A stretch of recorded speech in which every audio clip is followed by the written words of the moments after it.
lifting up Jesus, opening his word from Australia, Denmark, Israel, Japan, New Zealand, Northern Ireland, Republic of Ireland, Singapore, South Africa, United Kingdom, Thailand, the Philippines, United States, and throughout the world. You're watching Moriel TV. Hi, this is Tim from Moriel TV and Moriel Radio here with Jacob Prasch. Jacob, a mother wrote, I would be interested to hear what Jacob has to say concerning this verse. He that spares his rod hates his son, but he that loves him chasten him before it's too late. That's Proverbs 13:24.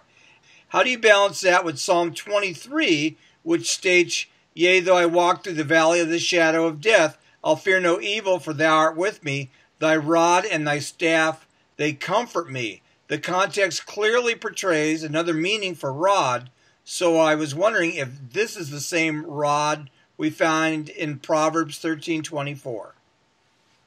Okay, in Psalm 23, as we teach on our Psalm 23 recorded teaching, Mishantaha, it's the rod and staff are usually believed by most scholars to be the same instrument used in two different ways. We can lean on the Lord, but we should also take comfort from his correction because it proves we are his children. It simply means the correction of the Lord as we correct our children. There's some lunatic, some crazy guy with a beard in America who's built a whole ministry on teaching Christian parents to beat their children literally with a rod. And he built his ministry on this. The guy is a real kook. And there's ridiculously, some Christian parents have paid attention to this guy. He's absolutely out of his mind. Yes, parents who do not correct their children do not love them. Whether or not this involves smacking your kid, that is a parental prerogative. We should not do it, however, in a medically dangerous way, and it is a parental prerogative.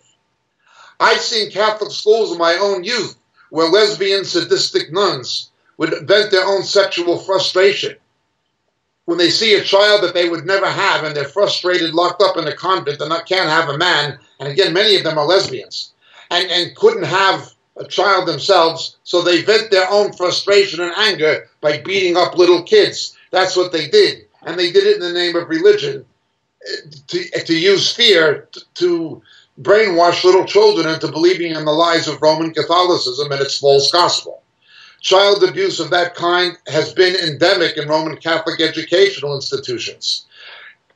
Even authority of teachers to smack children, I think, is not wrong to be regulated or even outlawed. My problem is when you take that authority away from parents. Parents do have the right to correct their children as they see fit, within reason, providing it is not in an emotionally or a medically dangerous way. And it's the last resort of last resorts. Do we want God to go around bringing heavy judgments on us physically and making us sick and doing things to us every time we drop our cross and make a mistake? No. Well, we shouldn't do that with our children either. These people who stand over their children looking for a reason to smack them and calling that correction or parental discipline or something, that's not the way God treats us. And it's not the way he wants us to treat our children. It's a last resort. It's a last resort. When the good shepherd broke a lamb's leg, it was to keep the lamb away from the wolf. Now, if you do not do what is necessary to protect your child from self-destruction and destruction by Satan and the fallen world and a corrupt society, you don't love them. On the other hand, if you're always abusing them or venting your own frustrations on them and taking it out on the kids, you're not loving them. There is a balance. Deal with your children the way you want God to deal with you. Thy rod and thy staff. If you're going to apply the rod, and I don't necessarily mean in the sense of smacking, but if you're going to correct your children, make sure the staff is also there, that they know that you love them and you're there to support them. Now be very careful. one of the things that happens is where parents who are overly abusive and beat children like this, they can put things into the head of a child that corrupts their mind. I'm bigger than you. I can beat you up, and if you don't do what I say, I'm going to beat you up. Well, that might teach a child something about don't break the law, the government is bigger than you are, but it can also teach children to think that they can go out and beat up some other kid just because they're bigger than they are and make the other kids succumb to their will. In fact, correction must be used in a way or applied in a way where the one with the strength uses it protectively and correctively. The person who levies or has the strength, the power to inflict whatever, must use it in a demonstrable way that the person undergoing the correction, that is the child, must see it being applied in a manner that is protective and corrective. Now that is one danger. You can teach children that violence that might makes right.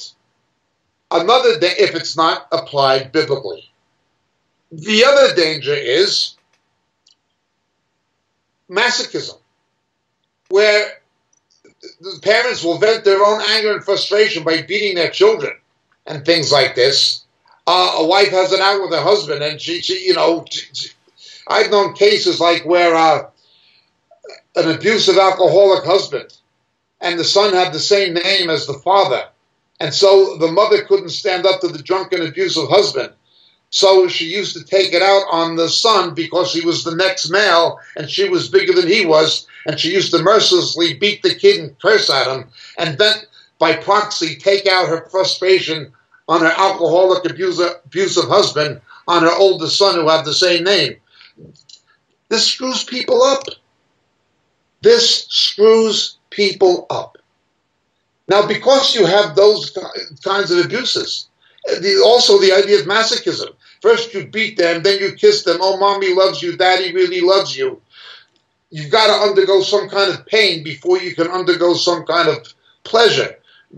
This can reinforce masochistic instincts, feed sexual perversion. You've got to be careful and apply correction the way God does. Look at the way God deals with us in our lives. When we force him to, he will apply a heavy hand with the sheep rather than see the wolf get the sheep. But it's not something he does quickly. The Lord is slow to anger. When a parent sees, or child sees a parent resulting to some kind of corporal correction, they have to know they've really gone too far. They have forced the parent to do something the parent didn't want to do. The child has to know that they forced that parent to do something the parent did not want to do. But they're only doing because they love the child and must protect them and do what's right for them. That is the way correction must be applied. Now, I'm against these laws in these countries and states that say parents don't have a right to smack children. I'm against those laws. But the abuse of corporal correction has given the opposition the ammunition it needs to pass those laws in some cases. It certainly contributed to it. I believe in the parental right and responsibility to correct their children, and as a last resort, that may have to include some form of corporal correction. But it must be done in the way that God deals with us. Otherwise, you can mess a kid up, emotionally, psychologically, spiritually, sexually, and otherwise, to say nothing of the physical abuse or dangers that can come if it's misapplied. It's not an easy subject. Correct your children the way that God corrects us. He is slow to anger. When the Lord comes down on us in a heavy way, it's the last resort of last resorts that we forced him to do to protect us. That's the way he deals with us because we are his children. And that is the way he wants us to deal with our own children. Like anything else, pray, prayer and the guidance of the Holy Spirit comes into play centrally and focally. Be careful of these stupid so-called Christian family schemes that put a heavy emphasis on discipline and correction and all this stuff. The two kinds of parents who will mess their children up the most are the ones who are overly permissive or overly strict. We deal with this on our teaching on the grain offering on Psalm 2. Too much honey or not enough. Be careful. Parents who are either overly permissive or overly strict, either one, are going to hurt their children. They're going to damage them. Parents who will not exercise due correction and parents who are too strict, both of them are bad parents. I will tell you a true story. There is a branch of my family that is very dysfunctional. Very, very dysfunctional. All the kids messed their lives up. It involved a suicide, it involved a drug-related murder, it involved lesbianism, it involved all kinds of things. What happened was I had a relative who was a highly decorated war hero in Korea, and he'd been a prisoner of war in the Second World War. Professional soldier, very good at it. His job was training soldiers for combat. He was Army 110%, but he could not separate his role as a parent from his role as a drill instructor, as training soldiers for combat. He was overly strict as a father. He regimented his children, and he messed them up badly. Every one of them screwed up. He had a son who was a Marine sergeant who blew his brains out. Their daughter was a lesbian, got murdered. It was just terrible. A terrible, terrible curse on that family. And the root of it was the parents, including the father. Good soldier, a patriot. Bad father, bad father. Do not be overly strict or overly permissive. Not too much honey, nor too little. Love, deal with, and correct your children the way the Lord deals with us. Thank you so much for your question. My name is Jacob Prasch. God bless.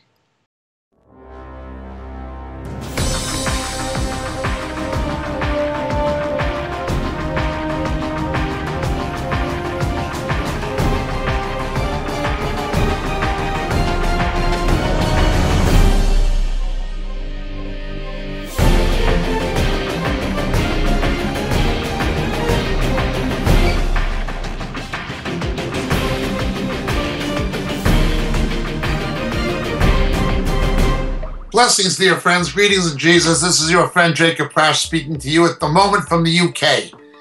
You know, so many of the questions we get in our Roku broadcast and on our Vimeo clips and on YouTube deal with subjects that we deal with much more extensively in our books. We can't, for the sake of brevity, go into the kind of depth in a TV broadcast we can actually go into in a book.